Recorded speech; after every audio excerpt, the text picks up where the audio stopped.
2025年不是生財的年，是生存的年。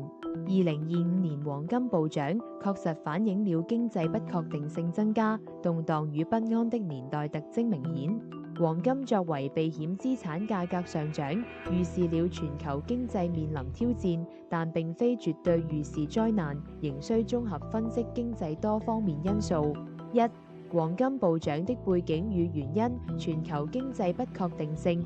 2025年，全球經濟面臨諸多不確定性，如特朗普時代重啟的貿易戰、地緣政治緊張局勢等，這些因素共同推高了黃金價格避險需求增加。在不確定性增加的背景下，投資者更傾向於將資金投向避險資產。黃金作為傳統的避險資產，其需求自然增加，價格也隨之上漲。二、黃金暴漲的意義與解讀。反映經濟動盪，黃金價格的暴漲確實反映了當前經濟環境的不穩定性和動盪性。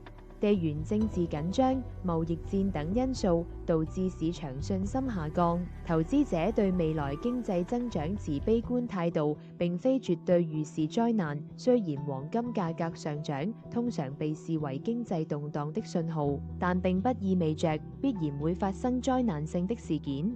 黃金作為避險資產，其價格上漲也可能只是反映了投資者對未來經濟風險的擔憂和預期。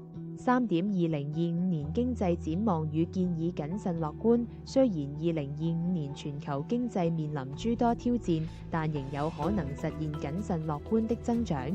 投資者應密切關注國際局勢的發展，以及各國政策的變化，以便及時調整投資策略。多元化投資。在不確定的經濟環境中，多元化投資是降低風險的有效手段。投資者可以將資金分散投資於不同類型的資產，如股票、債券、黃金等，以實現資產的保值增值。4、黃金投資的風險與機遇風險。黃金投資也存在一定的風險，如價格波動大、市場流動性不足等。投資者在投資黃金時，應充分了解其風險特徵，並根據自身的風險承受能力，做出合理的投資決策。機遇。在動盪的經濟環境中，黃金投資也提供了難得的機遇。投資者可以揸住黃金價格上漲的契機，實現資產的保值增值。同時，也可以通過黃金期貨、黃金 ETF 等投資工具，獲取更多的投資機會和收益。